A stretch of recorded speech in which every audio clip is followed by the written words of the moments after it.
This audiobook is made by Realm of Audiobook. Book 12. All those things at which thou wishest to arrive by a circuitous road, thou canst have now, if thou dost not refuse them to thyself. And this means, if thou wilt take no notice of all the past, and trust the future to providence, and direct the present only conformably to piety and justice. Conformably to piety, that thou mayest be content with the lot which is assigned to thee, for nature designed it for thee and thee for it. Conformably to justice, that thou mayest always speak the truth freely and without disguise, and do the things which are agreeable to law and according to the worth of each.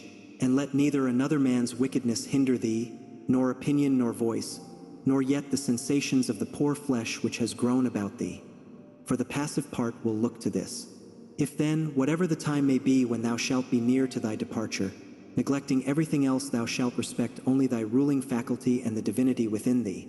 And if thou shalt be afraid not because thou must sometime cease to live, but if thou shalt fear never to have begun to live according to nature, then thou wilt be a man worthy of the universe which has produced thee, and thou wilt cease to be a stranger in thy native land, and to wonder at things which happen daily as if they were something unexpected, and to be dependent on this or that.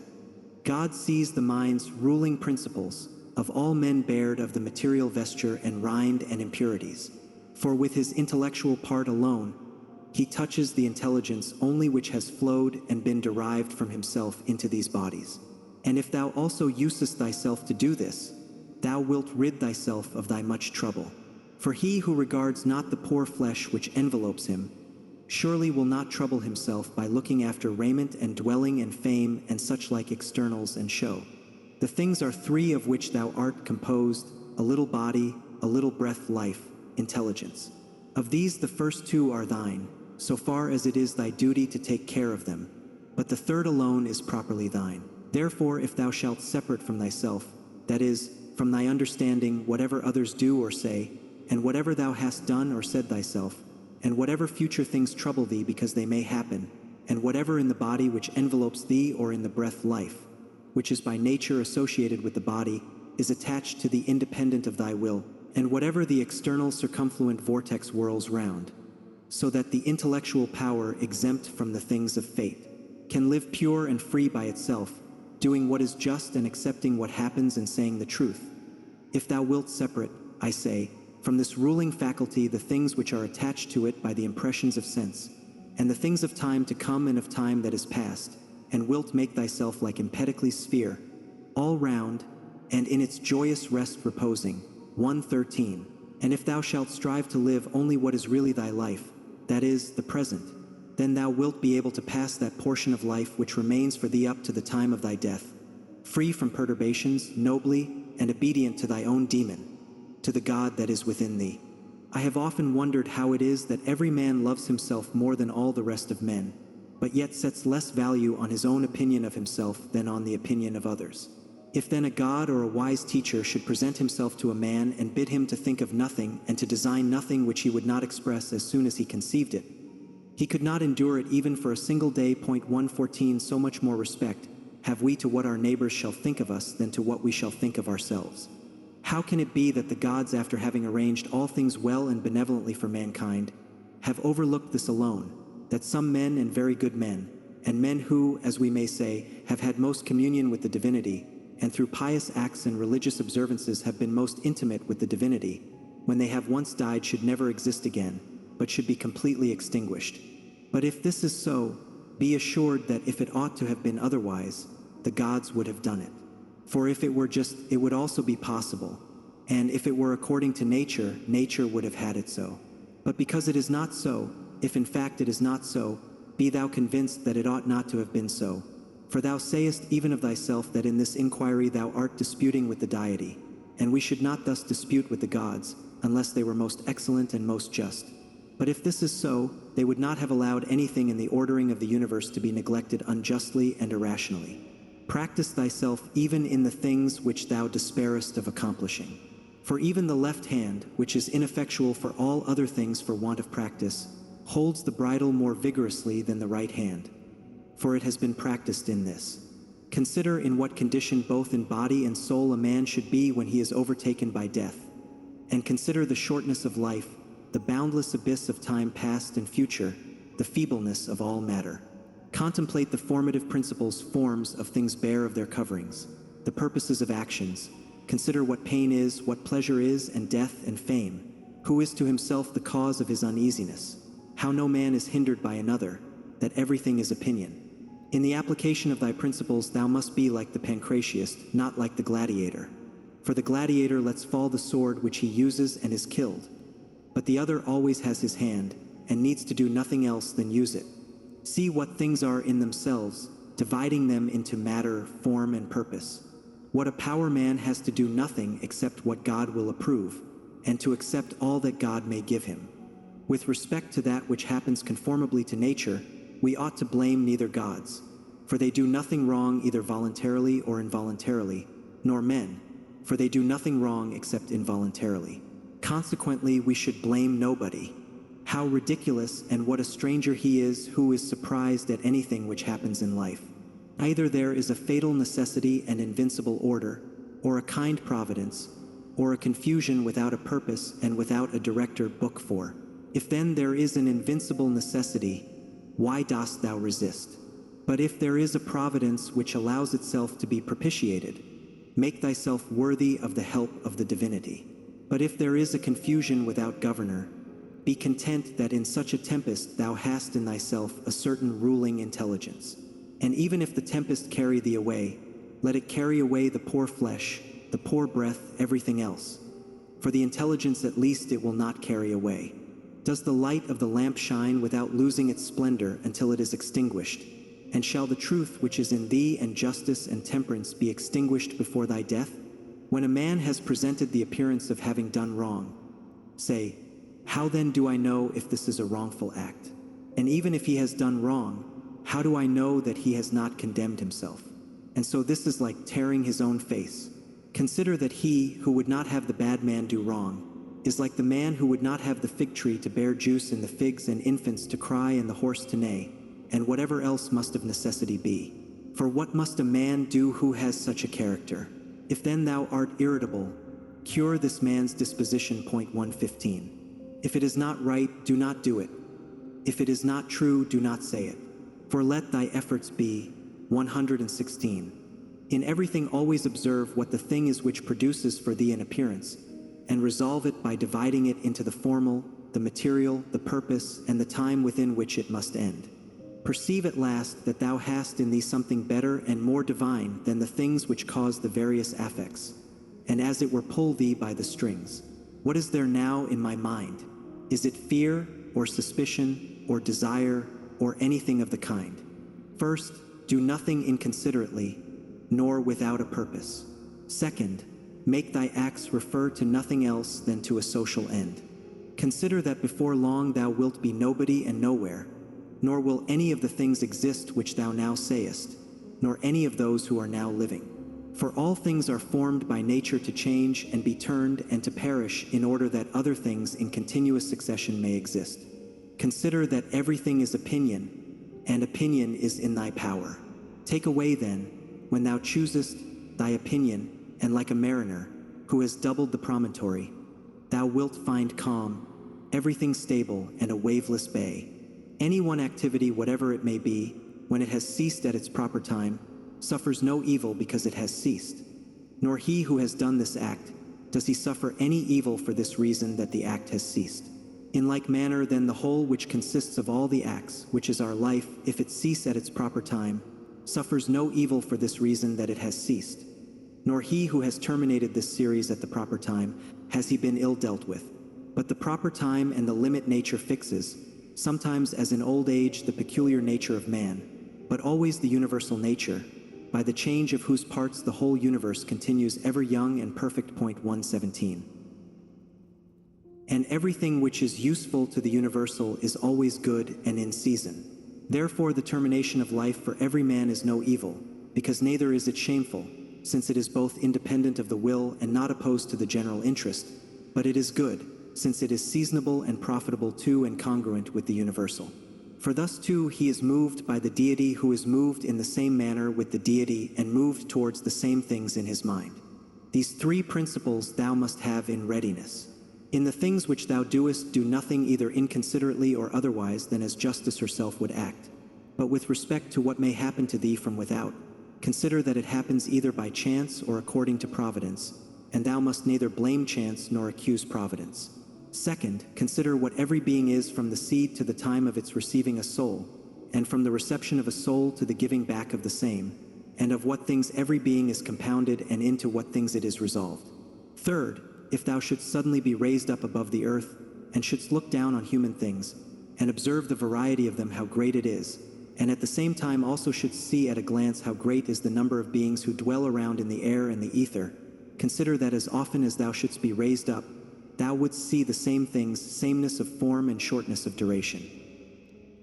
Are these things to be proud of? Cast away opinion. Thou art saved. Who then hinders thee from casting it away? When thou art troubled about anything, thou hast forgotten this, that all things happen according to the universal nature, and forgotten this, that a man's wrongful act is nothing to thee, and further thou hast forgotten this, that everything which happens always happens so and will happen so, and now happens so everywhere. Forgotten this too, how close is the kinship between a man and the whole human race, for it is a community, not of a little blood or seed, but of intelligence. And thou hast forgotten this too, that every man's intelligence is a god, and is an efflux of the deity. 118 And forgotten this, that nothing is a man's own, but that his child and his body and his very soul came from the deity. Forgotten this, that everything is opinion. And lastly, thou hast forgotten that every man lives the present time only, and loses only this.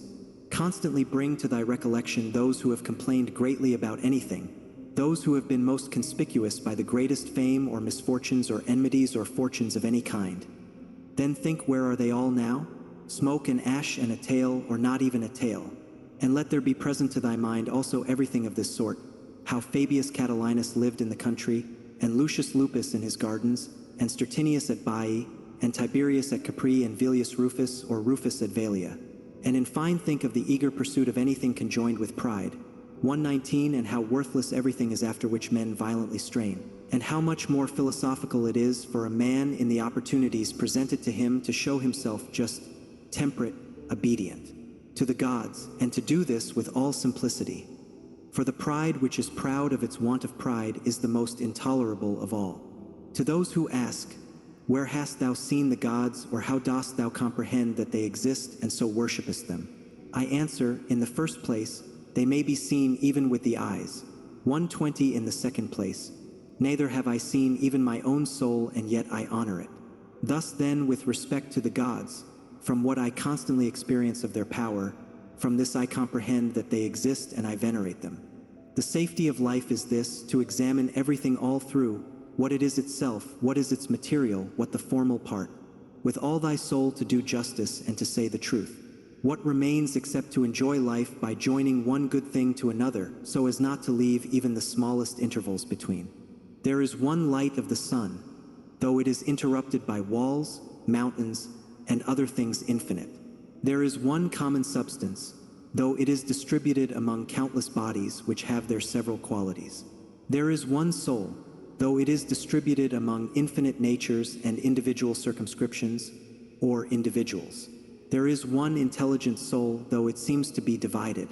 Now in the things which have been mentioned, all the other parts, such as those which are air and matter, are without sensation and have no fellowship. And yet even these parts the intelligent principle holds together, and the gravitation towards the same. But intellect in a peculiar manner tends to that which is of the same kin, and combines with it, and the feeling for communion is not interrupted. What dost thou wish? To continue to exist? Well, dost thou wish to have sensation, movement, growth, and then again to cease to grow, to use thy speech, to think? What is there of all these things which seems to thee worth desiring? But if it is easy to set little value on all these things, turn to that which remains, which is to follow reason and God.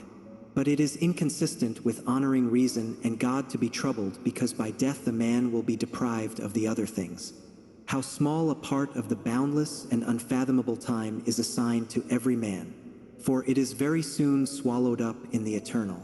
And how small a part of the whole substance, and how small a part of the universal soul, and on what a small clod of the whole earth thou creepest, Reflecting on all this, consider nothing to be great, except to act as thy nature leads thee, and to endure that which the common nature brings. How does the ruling faculty make use of itself? For all lies in this. But everything else, whether it is in the power of thy will or not, is only lifeless ashes and smoke. This reflection is most adapted to move us to contempt of death, that even those who think pleasure to be a good and pain and evil still have despised it.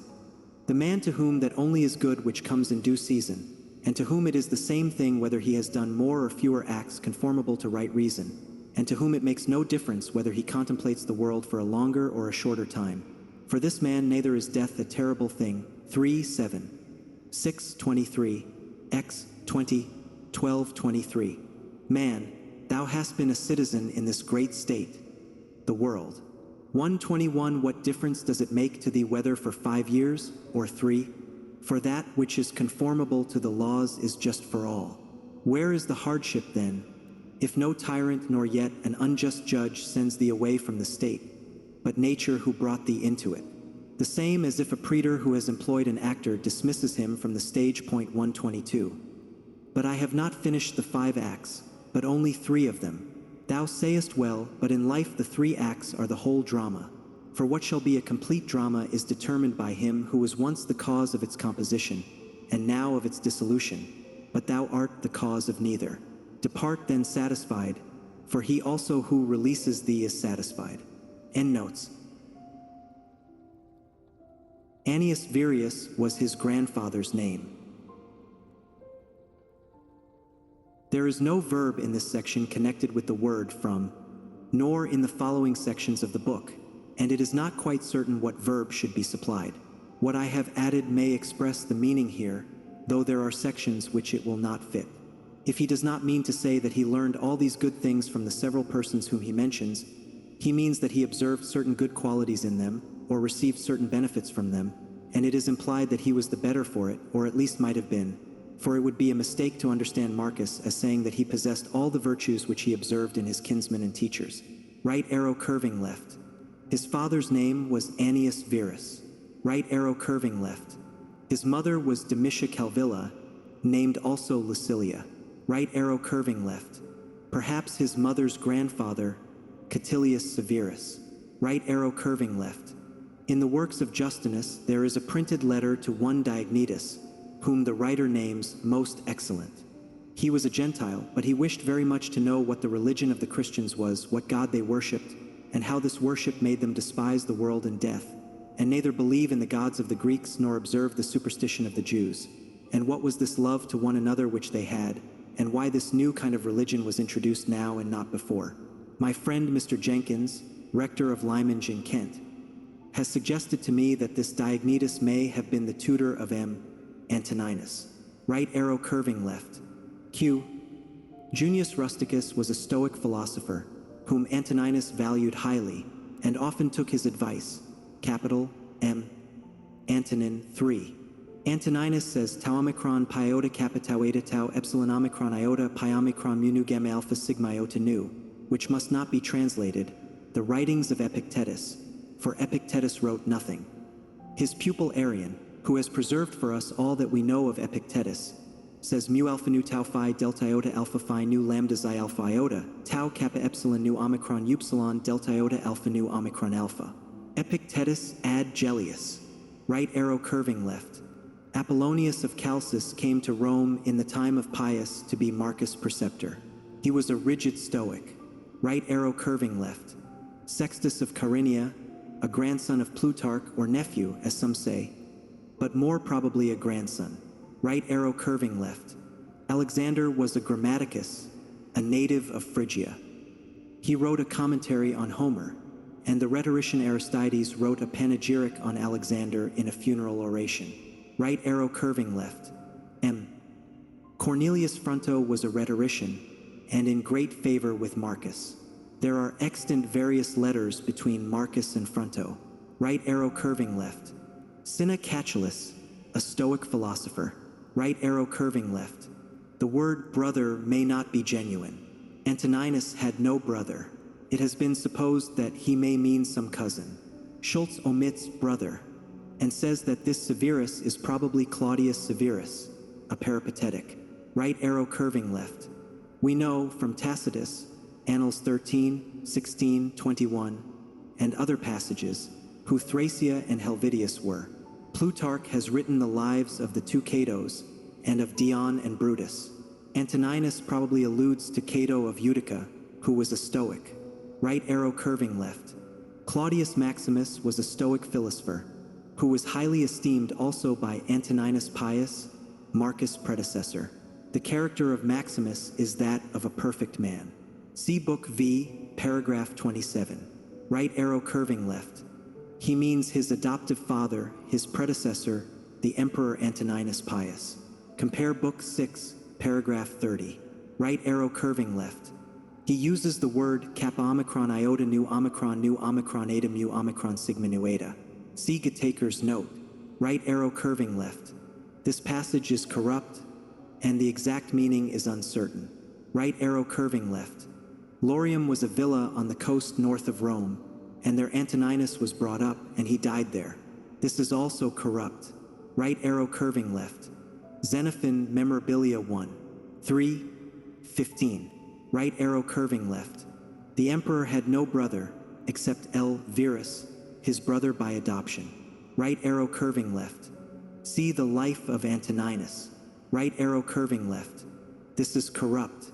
Right arrow curving left. The Quadi lived in the southern part of Bohemia and Moravia, and Antoninus made a campaign against them. See the life. Granua is probably the river Gran, which flows into the Danube. If these words are genuine, Antoninus may have written this first book during the war with the Quadi. In the first edition of Antoninus, and in the older editions, the first 3 sections of the second book make the conclusion of the first book. Gataker placed them at the beginning of the second book. Right arrow curving left. Xenophon Memorabilia 2-3, 18. Right arrow curving left. Perhaps it should be, thou art doing violence to thyself. Beta rho zeta epsilon iota, not beta rho iota zeta epsilon. Right arrow curving left. Or it may mean, since it is in thy power to depart, which gives a meaning somewhat different. Right arrow curving left. See Cicero, Tusculan Disputations I 49. Right arrow curving left. Pindar in the Theaetetus of Plato. See 11:1. Right arrow curving left. See Gataker's note. Right arrow curving left. Carnuntum was a town of Pannonia, on the south side of the Danube, about 30 miles east of Vindobona, Vienna. Orosius 7:15 and Eutropius 8:13 say that Antoninus remained 3 years at Carnuntum during his wars with the Marcomanni. Right arrow curving left. Compare Book 9, paragraph 3. Right arrow curving left. Compare Book 8, paragraph 36. Right arrow curving left. Est et horum quae media appellimus grande descrimen. Seneca, Epistulae Moralis ad Lucilium 82. Right arrow curving left. Pi omicron mu nu mu alpha tau alpha, or memoranda, notes, and the like. See Book I, paragraph 17. Right arrow curving left. Compare Fronto 2:9. A letter of Marcus to Fronto, who was then consul. Ficitamen mihi per hos dies excerpta ex libris sexaginta in quinquitamis. But he says some of them were small books. Right arrow curving left.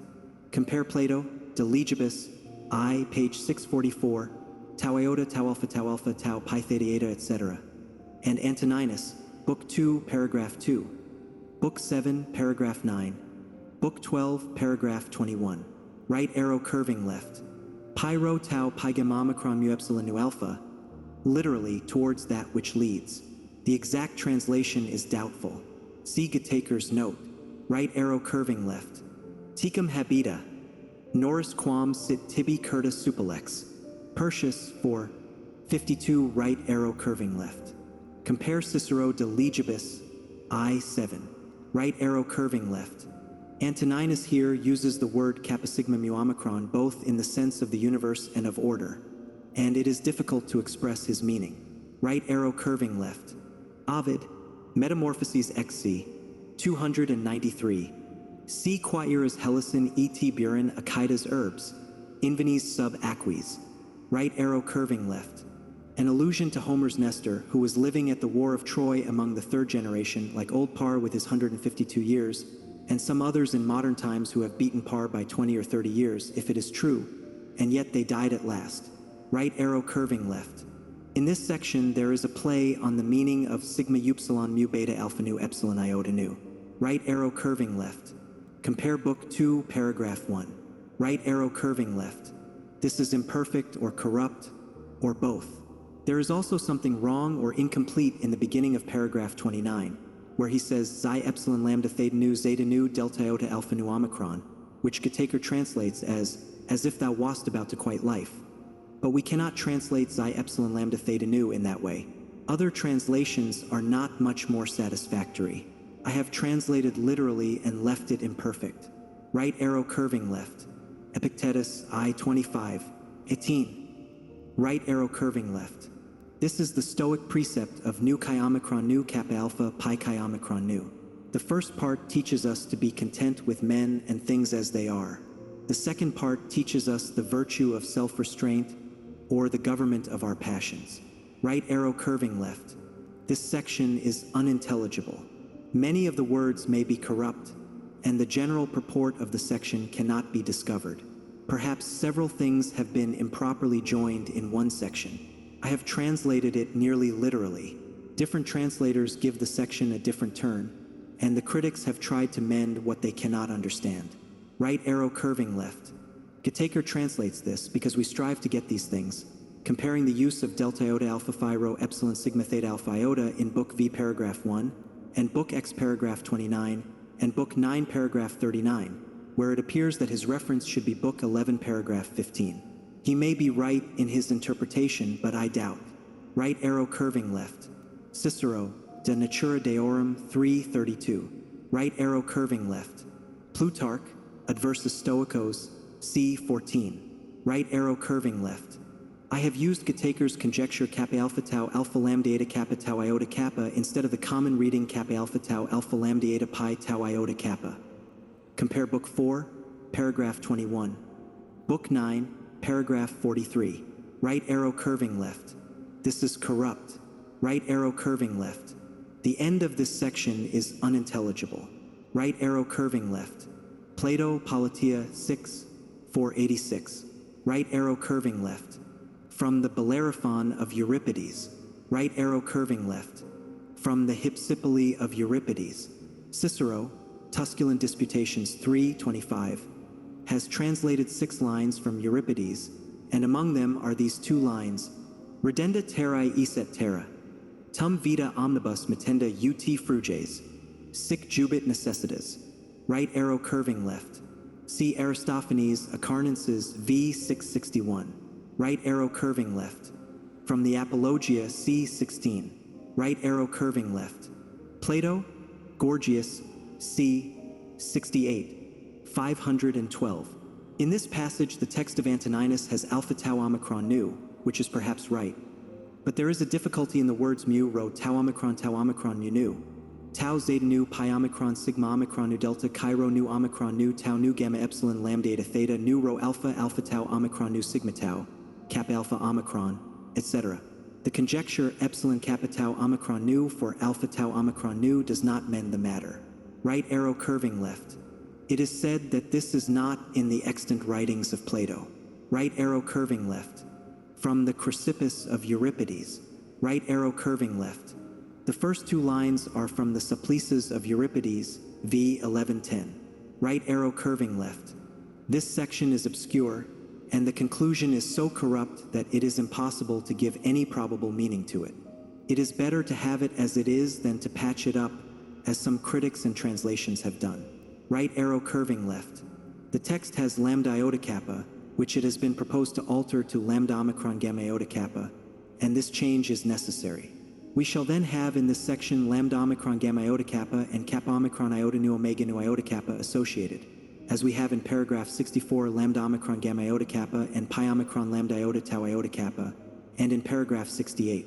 Right arrow curving left. I have followed Gataker's conjecture omicron pi nu theta rho omega pi omicron iota instead of the manuscript reading omicron nu theta rho omega pi omicron iota. Right arrow curving left. Leon of Salamis. See Plato, Epistles 7, Apologia C, 20, Epictetus, 4:1, 160, 4, 7, 30. Right arrow curving left. Aristophan, Nubes 3:62. Ταφ γιώτα βρέθη η ταφ νήτα σύντος κυρία ταφ οφθαλμό παραβάλλει. Right arrow curving left. It is not easy to understand this section. It has been suggested that there are some errors in eta lambda gamma iota delta tau alpha, etc. Some of the translators have made nothing of the passage, and they have somewhat perverted the words. The first proposition is that the universe was made by some sufficient power. A beginning of the universe is assumed, and a power which framed an order. The next question is, how are things produced now? Or, in other words, by what power do forms appear in continuous succession? The answer, according to Antoninus, may be this. It is by virtue of the original constitution of things that all change in succession have been affected and are affected.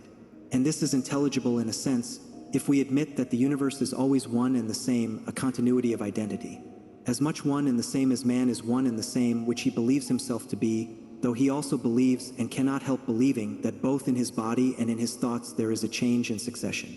There is no real discontinuity then in the universe. And if we say that there was an order framed in the beginning and that the things which are now produced are a consequence of a previous arrangement, we speak of things as we are compelled to view them, as forming a series or succession, just as we speak of the changes in our own bodies and the sequence of our own thoughts. But as there are no intervals, not even intervals infinitely small, between any two supposed states of any one thing, so there are no intervals, not even infinitely small, between what we call one thing and any other thing which we speak of as immediately preceding or following it. What we call time is an idea derived from our notion of a succession of things or events, an idea which is a part of our constitution, but not an idea which we can suppose to belong to an infinite intelligence and power. The conclusion then is certain that the present and the past, the production of present things and the supposed original order, out of which we say that present things now come, are one, and the preset productive power and the so-called past arrangement are only different names for one thing. I suppose then that Antoninus wrote here as people sometimes talk now, and that his real meaning is not exactly expressed by his words. There are certainly other passages from which, I think, that we may collect that he had notions of production something like what I have expressed. We now have come to the alternative, or even the chief things, principle. I do not exactly know what he means by tau kappa upsilon rho tau alpha, the chief, or the most excellent, or whatever it is. But as he speaks elsewhere of inferior and superior things, and of the inferior being for the use of the superior, and of rational beings being the highest, he may here mean rational beings. He also, in this alternative, assumes a governing power of the universe, and that it acts by directing its power toward these chief objects, or making its special, proper motion toward them. And here he uses the noun, romu, movement, which contains the same notion as the verb, romuata delta epsilon. Moved, which he used at the beginning of the paragraph when he was speaking of the making of the universe. If we do not accept the first hypothesis, he says, we must take the conclusion of the second, that the chief things toward which the ruling power of the universe directs its own movement are governed by no rational principle. The meaning then is, if there is no meaning in it, that though there is a governing power which strives to give effect to its efforts, we must conclude that there is no rational direction of anything, if the power which first made the universe does not in some way govern it still. Besides, if we assume that anything is now produced or now exists without the action of the supreme intelligence, and yet that this intelligence makes an effort to act, we obtain a conclusion which cannot be reconciled with the nature of a supreme power, whose existence Antoninus always assumes. The tranquility that a man may gain from these reflections must result from his rejecting the second hypothesis and accepting the first, whatever may be the exact sense in which the emperor understood the first. Or, as he says elsewhere, if there is no providence which governs the world, man has at least the power of governing himself according to the constitution of his nature, and so he may be tranquil, if he does the best that he can. If there is no error in the passage, it is worth the labor to discover the writer's exact meaning. For I think that he had a meaning, though people may not agree what it was. Compare Book 9, paragraph 28. If I have rightly explained the emperor's meaning in this and other passages, he has touched the solution of a great question. right arrow curving left. Caius is C. Julius Caesar, the dictator, and Pomius is CN. Pompeius, named Magnus, right arrow curving left. Antoninus V16. Thucydidis, III, 10, νι γαμαρό ταφ διαλάσσοντι γνώμης κυρία αλφαγιώτα με τόνο διαφορά τάφνη έργων καθίστανται. Right arrow curving left. The text has alpha tau iota omicron nu, which in Antoninus means form, formal. Accordingly, Schultz recommends either Valkenaer's emendation gamma gamma epsilon omicron nu, body, or Corai's sigma omega mut iota omicron nu. Compare Book 12, paragraph 16. Book X, paragraph 42. Right arrow curving left.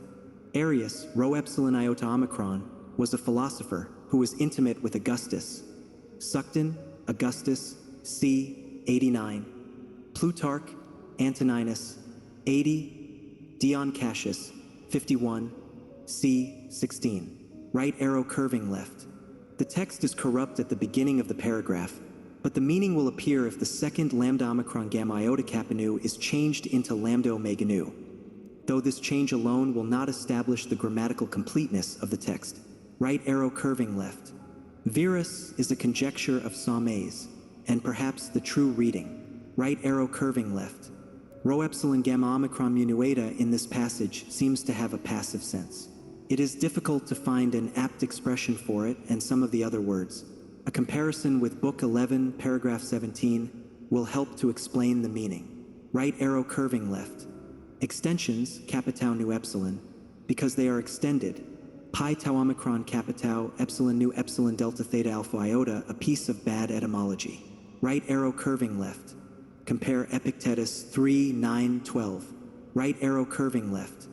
As there is not any action or natural event which we are acquainted with so single and unconnected as not to have a respect to some other actions and events, so possibly each of them, when it has not an immediate, may yet have a remote, natural relation to other actions and events, much beyond the compass of this present world.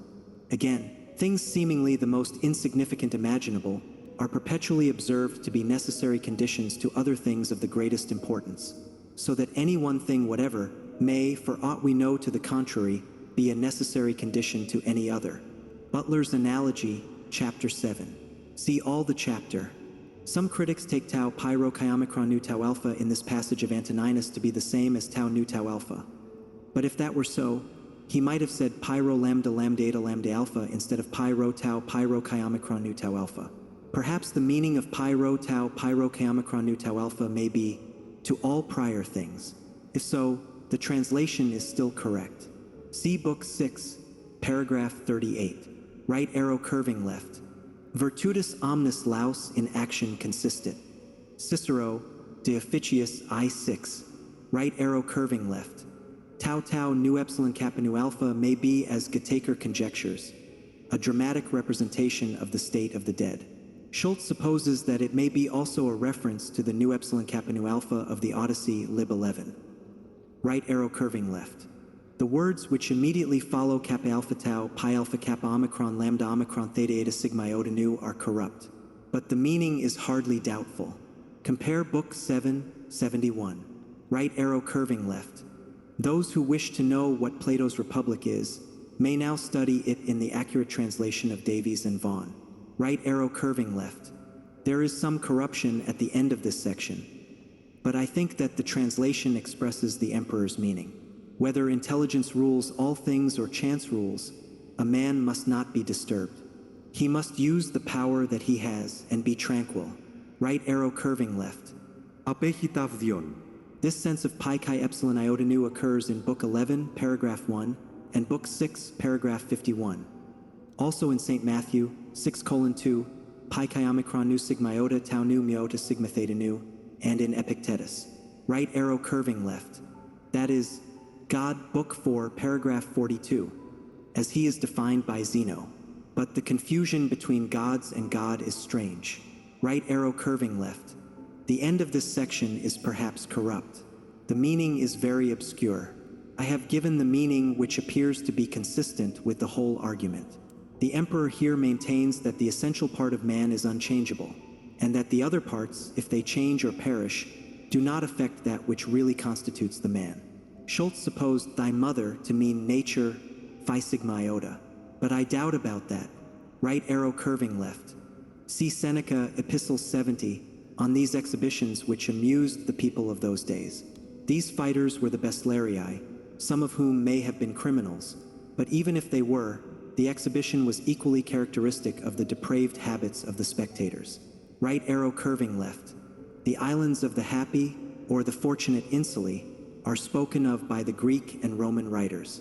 They were the abode of heroes like Achilles and Diomedes, as we see in the Scholion of Harmodius and Aristogiton.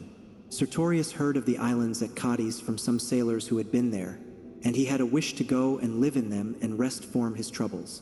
Plutarch, Sertorius, c. 8.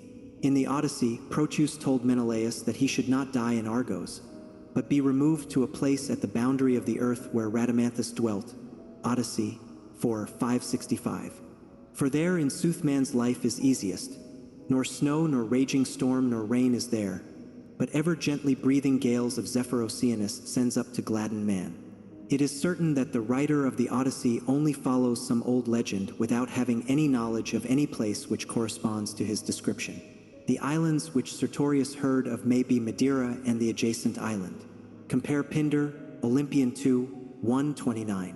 Right arrow curving left. Corais conjectured mu delta omicron hatred in place of mimi. Roman plays in which action and gesticulation were all or nearly all. Right arrow curving left. This is corrupt. See the addition of Schultz. Right arrow curving left. Marcus means to say that conquerors are robbers. He himself warred against Sarmatians and was a robber, as he says, like the rest. But compare the life of Avidius Cassius, c. 4 by Volcatius. Right arrow curving left. By the law, he means the divine law, obedience to the will of God. Right arrow curving left.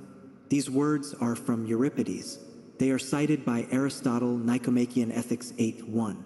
It was the fashion of the Stoics to work on the meanings of words. So Antoninus here takes the verb theota lambda epsilon, loves, which is also the sense of is wont, uses, and the like.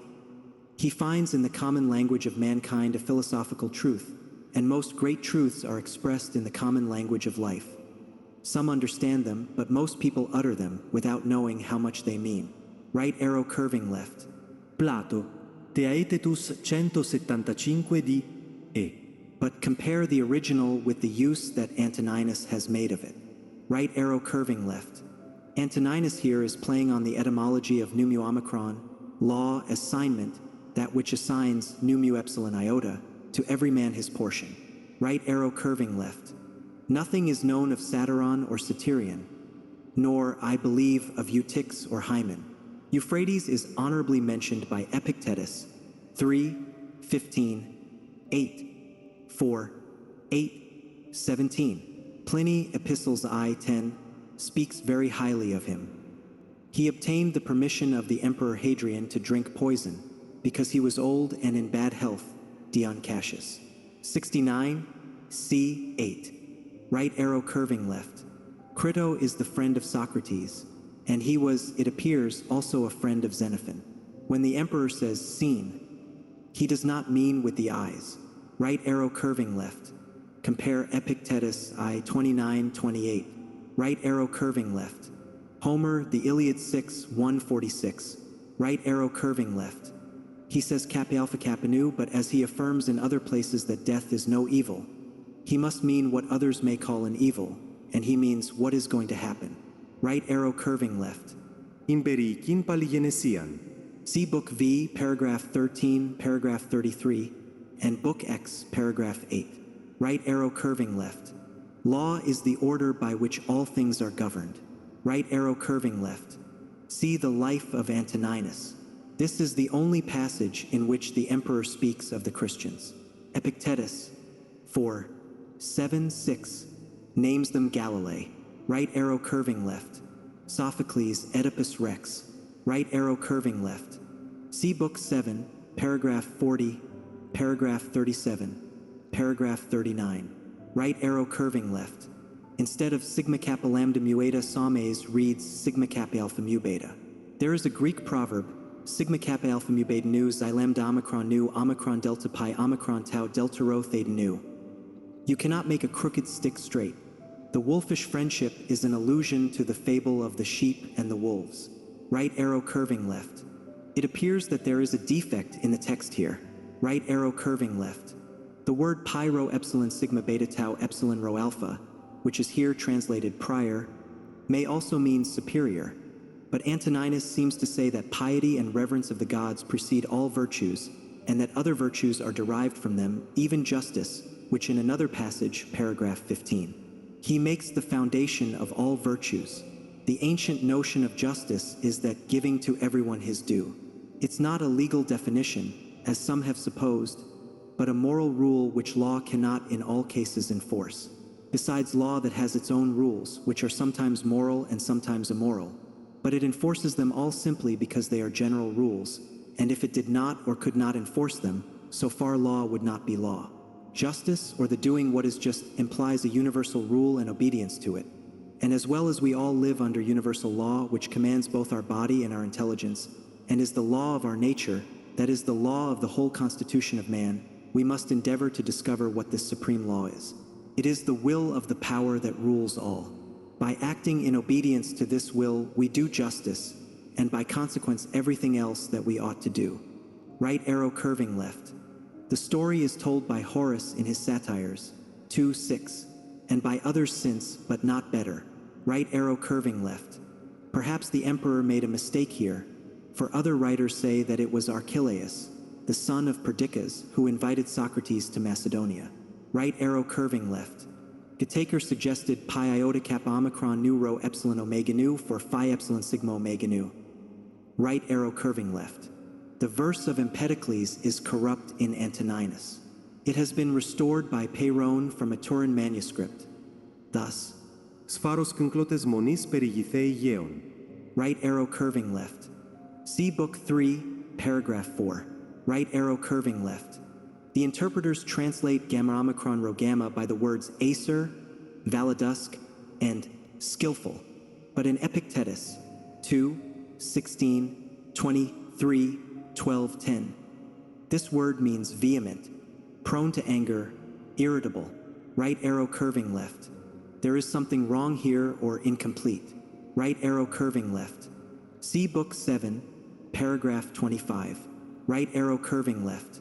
See Epictetus 2, 8, 9, etc. Right arrow curving left. Με τι ίσεως. Ο ίσης και τφός, σι επικτήτας άι, 8, 6. Right arrow curving left. Seen even with the eyes. It is supposed that this may be explained by the Stoic doctrine, that the universe is a god or living being, Book 4, paragraph 42, and that the celestial bodies are gods, Book 8, paragraph 19. But the emperor may mean that we know that the gods exist, as he afterwards states it, because we see what they do. As we know that man has intellectual powers because we see what he does, and in no other way do we know it. This passage then will agree with the passage in the Epistle to the Romans 1:20, and with the Epistle to the Colossians 1:15, in which Jesus Christ is named the image of the invisible God, and with the passage in the Gospel of St. John 14:9. Getaker, whose notes are a wonderful collection of learning, and all of it sound and good, quotes a passage of Calvin which is founded on St. Paul's language, Romans 1 verse 20, God by creating the universe or world, mundum, being himself invisible, has presented himself to our eyes conspicuously in a certain visible form. He also quotes Seneca, De Beneficiis 4, c. 8, quocunc te flexoris, ibi illum vide by occurrentum tibi, nihil ab illo vacat, opus sum ipsi implet. Compare also Cicero, De Senectut, c. 22, Xenophon's Cyropedia, 8, 7, and Memorabilia 4, 3. Also Epictetus, I, 6, De Providentia. I think that my interpretation of Antoninus is right. This audiobook is made by Realm of Audiobook.